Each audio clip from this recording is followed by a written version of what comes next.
Thank you for coming to my talk. I'll try to position myself strategically somewhere in the middle without disrupting the display in the back. So that's me, and that was previous me. I lost a lot of weight, running around the world, literally in this case. So I'm here today talking about what we're doing in Dubai, more specifically what we're doing in Dubai Blockchain Center, but also what we're doing in the UAE when it comes to the Web3 and the economy around it. So I want you to think totally different, and I want you to have a really open mind about Web3, because I don't think Web3 right now is optimized, and I don't think our economies are optimized. I don't think tourism is optimized anywhere in the world. And cryptocurrencies and blockchain and metaverse and Web3, all these buzzwords mean something, but they are, I think, a stepping stone to what is to come. And to really make the most out of this technology, we really need to think maybe one step, two steps, three steps ahead when it comes to adoption and also building on existing use cases and building on the tools that we have right now today. So the tools that we use today will be a segue of what will become the future. But we cannot get there until we start using the tools and making the most out of those tools. I met a lot of interesting startups here today. I think the talent is 100% here in Finland, and Tampere as well. I think the mindset of the people here is amazing. It is exactly and completely in line with the mindset of people in Dubai. I think we are all aligned of what to do, how to do it, what tools to use, how to attract talent as well, but we need to align on the strategic kind of front, and we need to align how do we maximize our value take from each other to push that envelope forward. That being said, let's start.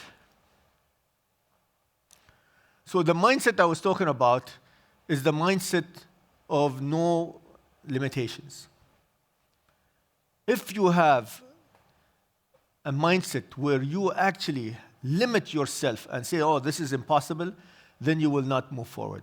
Our leadership in the UAE has always been at the forefront of adoption of technology, but also making sure that no barriers are there to stop anybody from achieving what they want to achieve. We have a ministry in the UAE called the Ministry of Possibilities, and in Arabic it's Wizarat al-La Mustahil, which means the Ministry of No Impossibilities. So with that kind of mindset, you really are equipped to look at problems as possibilities, not as hindrance or as a stop for any kind of progress. And working together, whether it is on the federal level or the city level or any kind of other kind of personal or business, we don't have limits when it comes to entrepreneurship in Dubai. Everybody is entrepreneurial, whether it is a startup, whether it's a person that has a great idea. For each one of those things, we have a pathway to success, a pathway for outcome, a positive outcome. This could be access to funding. This could be access to talent. This could be access to any kind of startup amplification or idea amplification. We have people that are listening to you. We have a leadership that actually listens to the people who are businesses, people who are startups, people who are employees within government departments. One of the first questions we always get asked by the leadership when we are asked about the economy, are they successful? This is the number one question we get asked as Dubai economy and tourism. Is the business successful? Because everything else comes second. The first thing we focus on in Dubai is the success of every entrepreneur, success of every business, big and small, success of every hotel, every kind of attraction in Dubai, success of every kind of campaign. We are, make no mistake about it, we are results-oriented. We are outcome-focused. One of those success stories is Vara, and Dubai saw that this is a huge opportunity for us. cryptocurrencies and blockchain. We started blockchain adoption back in 2016. We saw the opportunity of the technology itself. In 2016, we did not focus on cryptocurrencies. We focused on building blockchain projects. 40 projects later that were result-oriented resulted in us realizing that the real big value comes from cryptocurrencies and the public blockchain projects. Yes, there is value from blockchain technology, use cases in enterprise, but the real value is in openness. The real value, just like with the internet, you can use intranet. And this is another mistake a lot of countries made in the beginning days of the internet. We were focused on intranet, closed internets, internet for companies, sharing data within the government, making sure that a lot of sharing happening inside the company, out with their partner, but not the open internet. The real value of the internet was and will always be the openness of the internet. It is the information superhighway, but this was the first use case, right? Then we saw the social network. Then we see now Web3. Each one of those is an amplifier of value. And we come back to the same circle again. Value. We need to look at value differently. You have to have an open mind on how you look at value. And value is perception. You only value something as how you perceive it, you. An NFT could be something that you perceive differently. Some people might think NFT is not worth anything.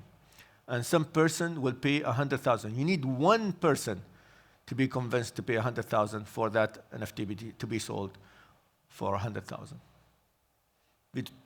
With NFTs, because each one of them is fungible, non-fungible, it is only one person that is needed to be able to sell it for that price. So perceived value is extremely important. I talked about VARA, and VARA was launched in Dubai last year, but the regulations were launched this year in 2023 in February, and it was extremely well perceived. When we looked at VARA and we looked at the cryptocurrency ecosystem, we saw a huge gap in regulation. In fact, we see it all the time. In fact, yesterday even, we had this huge clampdown on cryptocurrency projects by a Western country. This is actually fuel for us. For us, we are trying to do regulation with this open feedback kind of loop with the different projects, where others clamp down and really hinder progress when it comes to this kind of technology. We look completely the opposite way.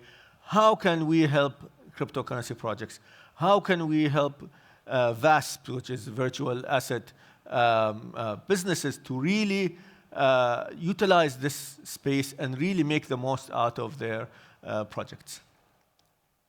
Regulation is important, not for retail, but for institutions. Institutional buyers and investors will not invest in cryptocurrencies unless there's a level of supervision, a level of framework for regulation and protecting people's assets. Without this, you will not get the big buyers, you will not get the institutional buyers. You might get retail, retail does not need all this kind of fencing around cryptocurrencies or any kind of technology for that matter. So this kind of framework will bring in institutional investors, therefore will bring comfort to this kind of ecosystem, this alternative economy, and therefore can become a mass kind of technology rather than a technology that's made for the people who are technology savvy, or as we refer to them, B2G, or which is business to geeks. It becomes then business to consumer, which is everyone. But you need these rails, or you need these kind of frameworks, and you need proper regulation for that. A regulation that is not dictating the regulation on the businesses or VAS, but rather working with them to provide comfort for retail, comfort for institutional investors, and everybody between that divide. We come to Dubai Blockchain Center, and for us, we've been now 5 years. I remember meeting Anita in 2018. That was one of our first trips outside the UAE. where we were inward facing in early 2018.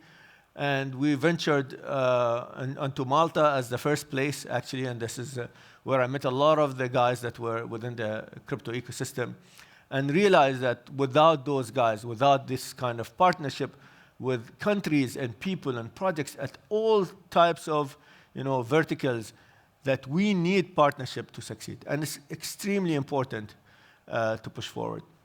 One of our latest partnerships, we are, as Dubai Blockchain Center, are part of the Dubai Area 2071. Her Excellency talked about this earlier. Area 2071 is a hub in Dubai, but we also have another hub in Abu Dhabi called Hub 71.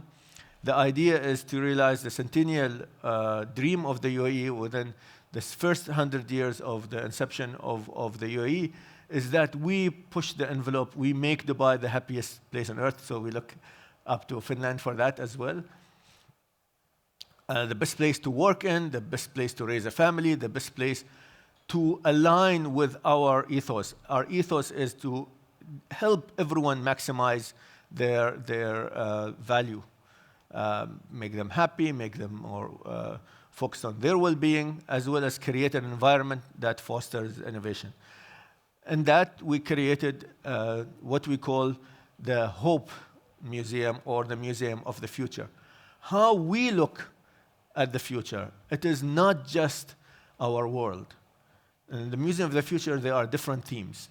One of the themes is out of this world exploration, so space exploration, how that can actually change humanity. The other aspect of it is the environment and sustainability. Environment and sustainability and sustainable projects are at the core of what we do in Dubai and in the UAE. And the third aspect, and which is overlooked by a lot of countries, but not Finland, which is built being. So if you go and visit the Museum of the Future, you'll see 3 different themes. Like I mentioned, space exploration, sustainability, and well-being. So we created, alongside Binance, an NFT and for the Museum of the Future. And it was a successful campaign which was extremely oversubscribed as well.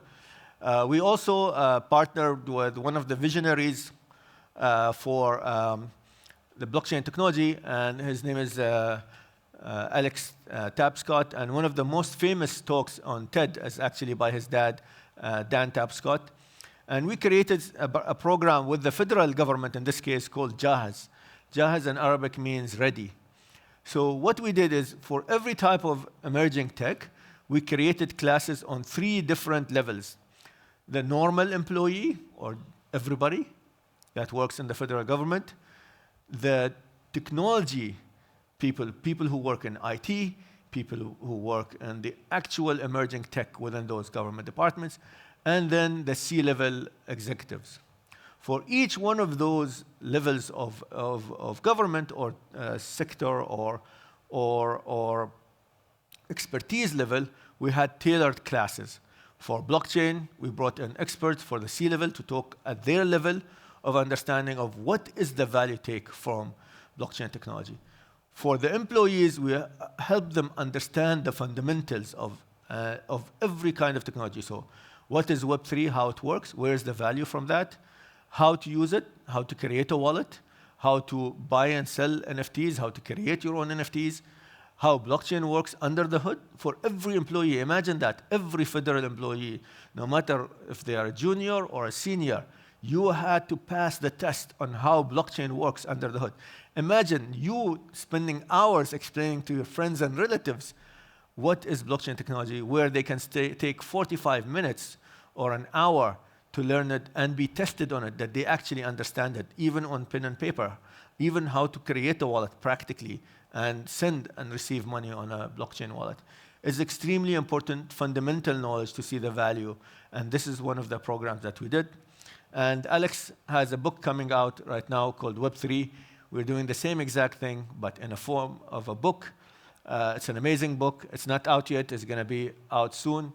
But within that book, also, we use Dubai as a showcase of how this adoption of Web3 is happening and how value perception is going to completely change. This is a book that's not looking at the status quo right now, but looking at what is possible. And one of the most inspirational books that I've read about blockchain was Blockchain Revolution, which was by Alex as well.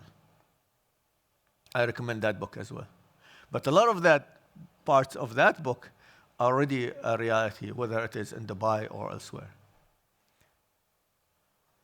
So we jump into now digital Dubai, or what used to be called Smart Dubai. So Smart Dubai, when it started, it was starting with government apps and try to create what is the best approach to really make the most out of the government to citizen interaction.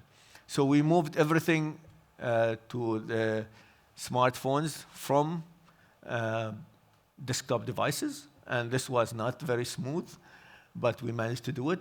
And then we did blockchain strategy. Again, it was not smooth, but we realized something very quickly, that you need digitization in order to move from normal government services, whether it is smartphone-based or desktop-based, to the blockchain. You need paperless strategy. So after starting the blockchain strategy, we realized that we need paperless strategy, and His Highness Sheikh Hamdan launched that paperless strategy in Dubai and was following it up himself to make sure that every government interaction, whether it's internal, external, with the private sector, with other government departments, whether they're on the federal level or the local level, no paper was used whatsoever. Every kind of use case, whether it needed regulation formation from the ground up, it happened. Whether it needed a federal law, it happened. Everything that needed to be done was done to make sure that 100% we are paperless. And then, and only then, blockchain strategy could be realized. And this is where we saw the 40 different use cases. All the land plots in Dubai right now are actually on the blockchain. You can buy and sell land in Dubai and several other emirates actually using just smart contracts. After that, we jumped into, changed actually the name of Smart Dubai into Digital Dubai, because we were no longer looking at government apps. But people will say, but you did an amazing job with government apps. We have a super app for payments where it's called Dubai Now.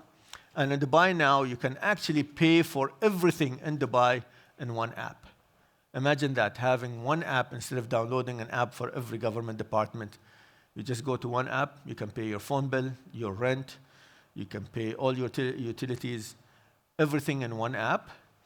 And you can look up any information you want about any kind of government entity from one app. Dubai Now is an amazing app, but again, it's a government to citizen or government to government. So we have B2B as well, part of that. But then services and products found in physical Dubai was becoming painful, especially during the pandemic. Because a lot of services offered not only by the government, but also in the private sector, needed physical interaction. So Digital Dubai was created. So we all became digital citizens. You don't need to go anywhere to do anything in Dubai. You don't even, in fact, need to be in the country to achieve a lot of services. But not only that, even in the private sector, when you needed to buy something online, you wanted a ride-sharing app, you wanted to order a taxi, you wanted to buy a car, you wanted to buy property, you can do everything from your mobile phone. And I just had a meeting just now with another representative here from the Temporary City, and we are completely aligned when it comes to what needs to be done. So in Dubai, the whole city is built on data. In fact, one of the entities that was created in Dubai is called Digital Dubai, which was 5 different government departments. One of them was Dubai Data, which was a Dubai Data office, which now became part of Digital Dubai. which was an entity that was classifying data and creating a registry of all the data within every government department and how much each data is worth as data, register for every government department. And we created another initiative called the Open Data Initiative, which was actually mandated not only on the Dubai level, but also on the federal level. So every government entity has to have an open data kind of facility within their website, and they have to give that data away. But we couldn't get there without first classifying the data into open data, closed data, and also shareable data. Shareable data meaning any data that you could share with another government entity or the private sector for value or for internal sharing. So it's not really exactly open data. And only after that you can actually monetize that data. So Digital Dubai is a data-based entity. It will always be a database entity because that's where the new value is. It's data. Speaking of data, what was the next step? So we have the physical economy that's completely outside of our digital economy. Then we have the normal digital economy, like I said, when Digital Dubai was created. And then we have this new emerging economy, which is the virtual digital economy, which is non-physical digital purchases in the metaverse, and NFT, and otherwise, including cryptocurrencies and other things like DeFi, TradeFi, you name it, XFi, I would call it. It's all in this literally gray area right now. But this is where the disruption will happen. Make no mistake about it. The way we perceive value is not going to be from here. Now, think of yourself. The most valuable things you own right now are probably your house or other properties and your car or cars. Right? If you take that out of the picture, if you say there is no more car, there is no more property ownership, how would the world look like in 5 years? How would the world look like in 10 years? It's going to be completely different. Because these, what we take on as set facts, as set kind of, inheritance even sometimes. Sometimes people don't even enjoy their cars and houses. You only have one body, right? How many cars can you be in at the same time? How many houses can you be in at the same time? Only one, right? A lot of these things are underutilized like crazy. A lot of people own 10 properties, but they cannot be using all of them. Yes, there is ride sharing, there's home sharing, there's all these kind of other ways, but still utility is not optimized. It's not 100%. And also the resources that are used by those places is bad. For example, parkings. Parkings, a lot of them are empty. They're not 100% utilized. So the underlying ecosystem has to be optimized. And how can you do that? Again, the answer is one thing, which is, anybody? Data, Web3, the virtual economy is going to come for the rescue. So where does the virtual economy really help? Where does the metaverse come into play? That way. Let me drink some water.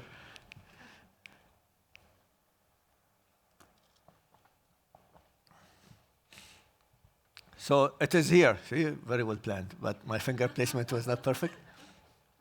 It is here, right? This is where we'll see the value. Forget about this world now.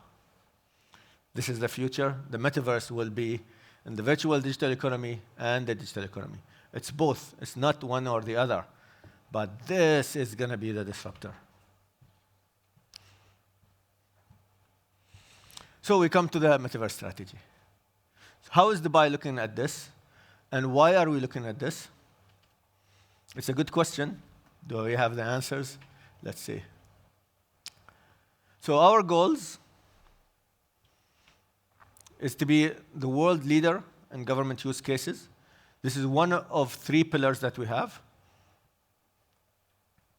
But this is the starting point for us. Because when the government showcases that we are actually doing it and leading by example, you show the industry that, okay, this is possible. and then go to people that are active, that are using it. Remember, before you jump into anything to do with creation of metaverse or creation of value, you see where the value is mostly used. Because if something is not used, it's not valuable.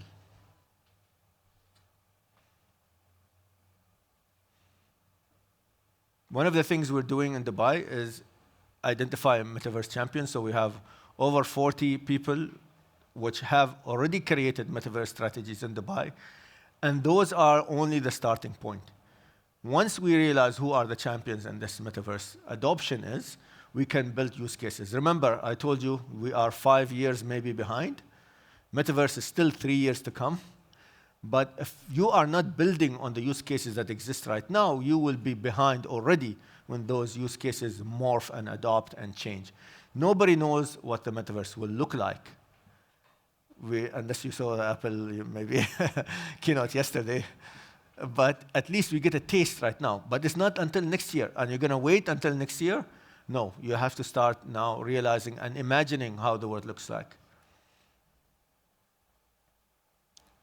Our focus is to encourage the communities to participate and collaborate, and that's why we're here. We are here to collaborate with the thought leaders in Finland, in Europe, in Southeast Asia, in Africa. I just came from Morocco. I'm visiting Madrid tomorrow, and after that, Paris for Proof of Talk, as well as Viva Technology. All these places have talent, have investors, have imaginary, or they have thought leaders that can imagine and build the future. Again, data is at the core of what we do. User experience is important. AI is extremely important for us. AI, yesterday, Dubai launched the Dubai Center for Artificial Intelligence, at the same area where we actually, as Dubai Blockchain Center, are based out of. And we will be working together with the AI Center to create the next wave of innovation in Dubai and in the UAE. Again, we come back to partnerships and encourage people to think outside, to think not only about use cases right now, but open your mind about the future use cases. AI experts are already coming to Dubai and will be coming to Dubai as well. The likes of OpenAI, Google, Microsoft, Meta are all exploring this space like crazy. Microsoft is at the forefront as well of this innovation, and they will play a huge role because they will integrate AI into their products as well, which is already a mass B2C kind of application. Every household has Windows machine at least. And this will be really a big motivator for people to start using AI seamlessly, because you have a Microsoft product, it's already integrated there, so the curve will go up like crazy. I won't spend too much time on this, but these are some of the initiatives. So develop, like I said, government use cases, identify the best talent, engage with the community, deliver the best value through partnerships. Value, again, and perceived value is important. Labs and clusters are important. Again, earlier today we talked about clusters with decision makers here in Finland. Clusters through city partnerships is important with Temporary and Dubai. This is going to be a huge value add for both. There's experiments when it comes to user experience within the city is extremely important. You don't have to repeat the same mistakes. When you partner and when you cluster with other cities, you create speed, and speed is of the essence when it comes to this kind of technology. I was given this very fun example by Pascal, who is the head of Ledger. He was saying that when they talk about crypto years, they talk about dog years. So whatever happens in the real world in 1 year, in crypto it is 7 years. It's like equivalent, compared to your dog. Like what happens in 7 years in normal life is like 1 year in crypto. And things are moving much faster. So you need to work at that pace. And the only way to do it is these kind of initiatives. We also published the first Metaverse guidelines for the government and how we as Dubai look at Metaverse. How we standardized things like user interface, things like look and feel, things like the value and how you buy and sell things in the Metaverse, how you interact in the Metaverse. You have to have a standard way of doing it. Because if everybody is going to learn every single time they jump into a Metaverse how to deal with it rather than have a standard user interface, it's going to be extremely confusing. I talked about the Metaverse guidelines. We did already, so we're one of the first. Leverage digital identity. I'll talk a bit about digital identity. And we think digital identity is extremely important, but the disruption is yet to come. So in the UAE, we already have a digital identity called UAE Pass. It is based on blockchain. It is based on Root Certificate Authority. So if you don't even believe in blockchain or never ever used blockchain before, you can still use it. You can still use Root Certificate Authorities, which is embedded in every browser and every mobile phone OS. So it's seamless. You don't need to download the blockchain. You don't need to sync with anybody. The Root CA is already embedded in your phone. That's what I talked about. You go where the customer is. In this case, UAE Pass is already Root CA based, which means it's already in every device. There's no app to install or anything.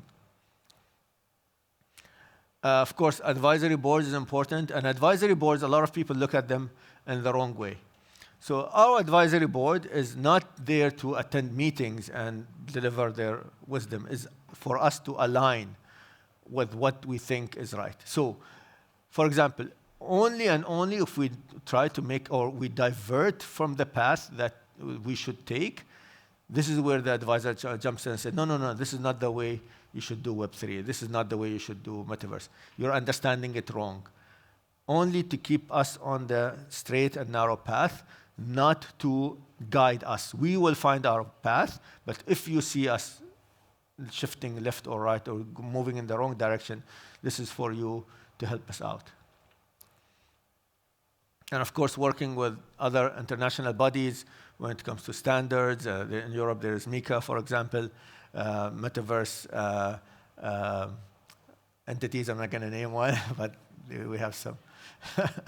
We have some here. And there's many of them worldwide. So that alignment is important. And building a state in the Metaverse is also important.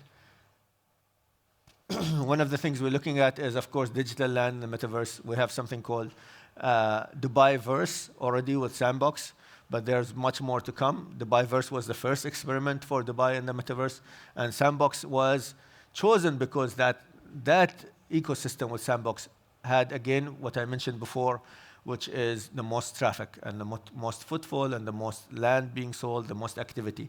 And this is where we want to be, right? To learn the fastest and deliver the most value, you have to be at the places where there's the most utility. Digital experiences in the Metaverse, we experimented a lot with this, actually. We had physical spaces. I don't know if you know, but the fun fact is we have a Metaverse store in Dubai Mall, the world's biggest mall. We have the Metaverse experience as well, where you can experience outer space, also in the same mall. Outer space, virtual reality, AR, a lot of other Metaverse kind of experiences, all in a high footfall kind of environment where we showcase the technology rather than wait for others to really deliver the value for it or show us their use cases. The third one, but the not least one, is digital assets in the Metaverse, namely Web3. A lot of times, and a lot of the hype that came from Web3 was coming actually from Meta, which is a big tech company, but the focus has very quickly shifted to Web3-based companies, and that's because Web3 is where the most value is in the Metaverse. And in Dubai Metaverse strategy, we started working with big tech, but we very quickly started aligning up with Web3 companies because this is where the virtual assets are bought and sold, and this is where we think the technology is heading. Again, we might not be 100% correct, but this is the experiment we're willing to take, And this is where we see everything else will be shifting on from phygital, which is digital and physical shopping, to buying and renting, and ownership will completely change with these three things, especially virtual assets. This will become maybe a land now in the metaverse, but could be rent of a physical apartment in Dubai. This could be paid for and using technology that's comes from Web3. Another thing we're looking at very, very, very interestingly is gaming. And I think I'm losing my voice.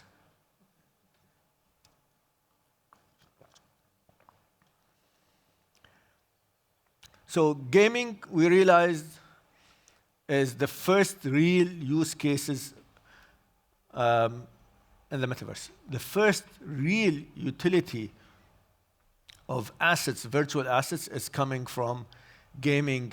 And we realize not only creating online jobs, but also creating new types of assets, in-game assets, that's not only kept within that game, but also transferable to other games as well. Not only that, it created marketplaces that were not there before, in-game marketplaces where you can buy and trade and do all the stuff. Before that, gaming was you buy the game, and then you play it, and they make money from the media that is sold. Then we had another shift, which was free-to-play games. I'm not going to name the names, but you guys know, where you can download the game and then pay for accessories in that game. And those games are still making a huge amount of money. In fact, more than 80% of the money that's made within gaming is actually free-to-play games. But then, with the advent of Web3, we saw that economic model completely changed to what is called play to earn. So you actually download the game for free, you buy an asset in the game, like an NFT, and then you play with it to earn money. So your initial investment for buying the underlying asset is actually increases as you play, and how skilled you are determines how much money you make in that game. Because of that, new kind of economic models came out, and one of them is the Web3 guilds. There's a very interesting project in Dubai called 99 Stars, which create multiple level of guilds where we have players, and then you have player managers, and then you have supervisors on top of that as well. And that ensures, by using Web3 technology, including smart contracts, that there's complete transparency between the player or the esports participant and different agents and people that are involved with that player. That way, you can see his performance very transparently. He gets paid directly without any human interaction based on the outcomes that he delivers. This will create a lot of new jobs. These kind of jobs, these slides are maybe 6 months old, and they're already obsolete. That's what I've talked about, dog years. This is crypto years. So streamer is already now old news. Modder is old news. Now we have a lot of these, like shoutcaster, I don't even know. All these are obsolete now. We have a lot more jobs created by the gaming ecosystem and Web3 ecosystem. But still, the numbers are significant. The income streams are completely different. The platforms are completely changing. And this is a very dynamic kind of space. This is just a few. Again, this is about 6 months old, and it's already changed like crazy right now. We have much more players coming in and much more verticals within the ecosystem that are actually shifting as well. So this is a completely dynamic space and a completely shifting kind of landscape. The opportunity is there. The opportunity is huge. The numbers speak for themselves.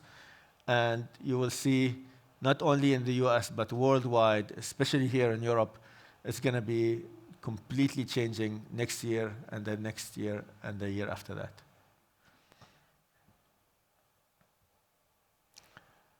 So what is Dubai doing differently here? So Meta Dubai is actually Dubaiverse. built on a new kind of economic models, and focus on key areas. Like I mentioned, the way we perceive property has to completely change. We have to optimize every kind of property in Dubai using Web3. But also there are other use cases within the metaverse, and art and culture, of course, with NFTs, education, security and safety is extremely important for us in Dubai. Like I mentioned, real estate is extremely important. And also trade is a huge focus area. And in Dubai, we already use blockchain technology for logistics and other things. And I can share some literature, if you want, on all these different verticals that are here and how Web3 and blockchain was used in each one of them. And that just explains what the Dubai Digital is doing. This is one of the, let's go jump on the fun side now. This is one of the projects I worked on personally, but Dubai Blockchain Center was an advisor for this project. And we literally worked with some of the top people in the space and also in the real world to bring this project to life. So this is a partnership between 3 entities, Manchester City, who's going to play on the 10th for the European Championship, but they already won 2 tournaments. And then OKX, which is a leading exchange, as well as Everdome, which is a metaverse creation entity. Everdome is based out of Dubai. Man City is actually invested in by an Abu Dhabi entity. As well, OKX is actually all over the world, and they have presence everywhere and licenses everywhere.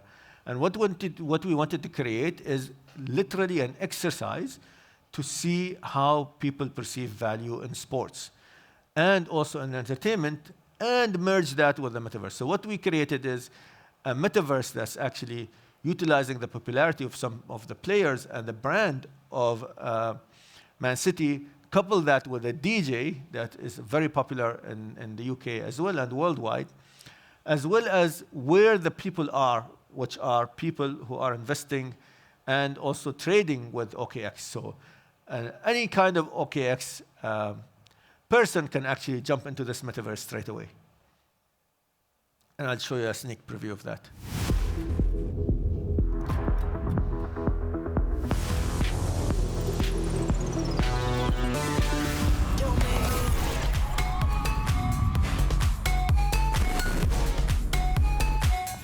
So this project has unique music that you cannot download otherwise. It has unique challenges that you are rewarded with, NFTs that are not found anywhere else, again becoming collectibles. At the same time, you get opportunity to win and participate in challenges that result in meeting up your favorite player or your DJ, or being invited to exclusive events and happenings related to the brand or the brands that were mentioned just now.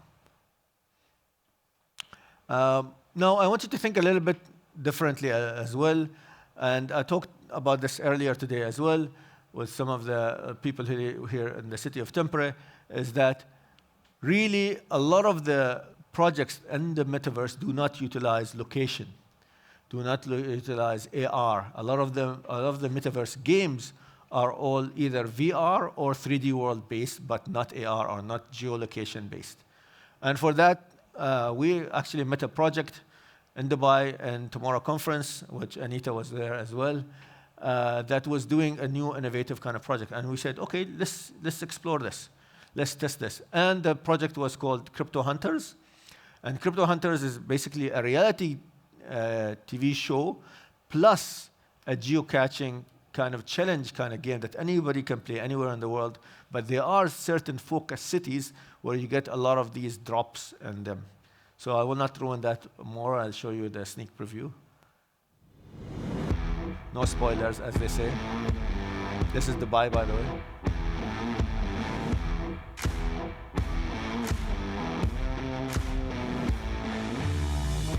So you can play at your own pace, but there's also, you can play at the same time with other people as well. So there are different modes of play.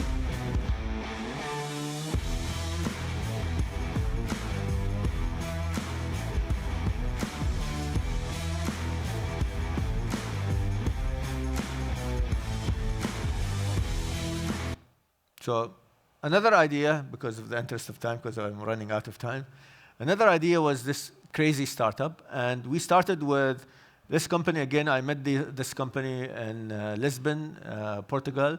And they had this crazy idea, and there was nothing at that time. There was just a crazy idea of what if we can do a game show where instead of having 3 or 4 people that are, investor that all startups come to pitch to, what if we open that idea to the Web3 community? We'll have a streaming kind of show or a TV show even on a major network where instead of having judges on a panel, you can actually, every person watching the TV can be the judge and can buy or invest in a company, one of those companies that are actually pitching in the startup. I mean, again, not going to ruin the surprise. You can see the founder talking about it. And this is just to get your mind thinking and your juices flowing when it comes to The Crazy startup Startup ecosystems. is the world's first launchpad with a twist of reality TV show. We're going to be selecting 12 startups to participate in an accelerator program where you'll be able to engage, collaborate, get rewarded by collaborating, and invest on your favorites. We understand that the future of NFTs, crypto, DAOs, Web3, Metaverse. So we know that we're creating something unique because we believe that the powerful community can move and deliver outstanding startups to the market.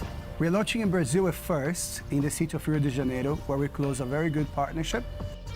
So I think if you have the right environment, you can have a good startup working anywhere in the world. But it's not everywhere that you can find the quality of life that you have in Rio. So the Crazy Startup is a reality show of startups happening in the city of Rio. I hope it shows a lot the city, the nature, the good life that we have in Rio.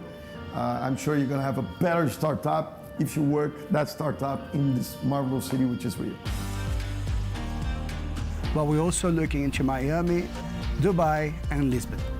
So you will be able to follow step by step of entrepreneurs. You'll be part of it.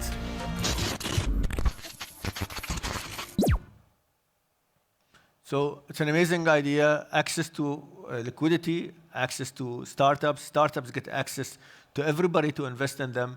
And this is going to be an ongoing show, of course, powered by Web3.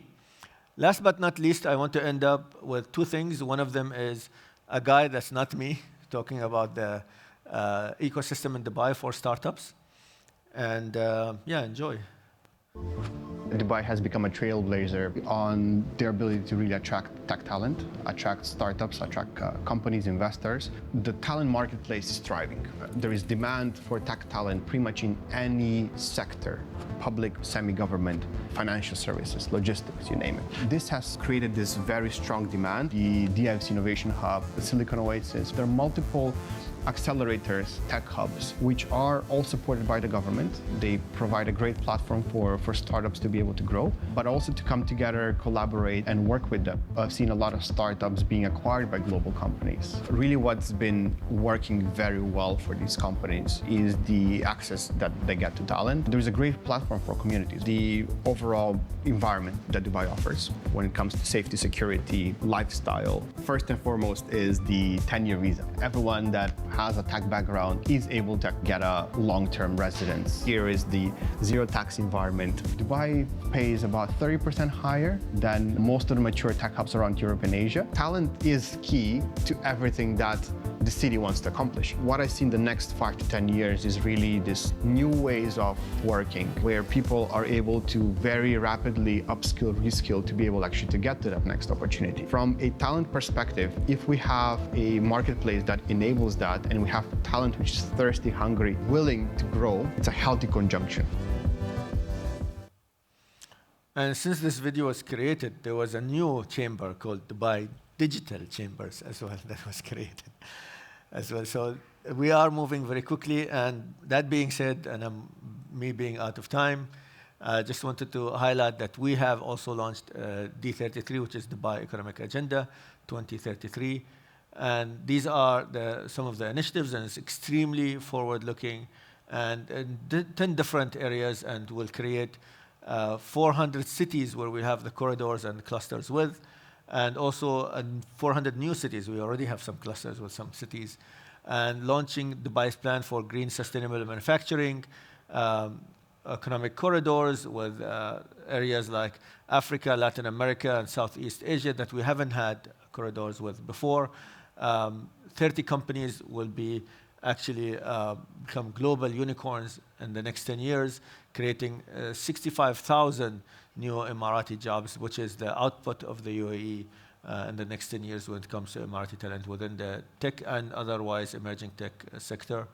The Traders project is also one of the initiatives in that, and also a sandbox for any kind of emerging tech, not only in Web3, and also a scale-up program for 400 high potential companies, including companies that relocate to Dubai. So if you are struggling to scale up your company, Dubai has the right solution for you to really be based out of Dubai, to explore the whole world and also scale up when it comes to financing, access to talent and otherwise.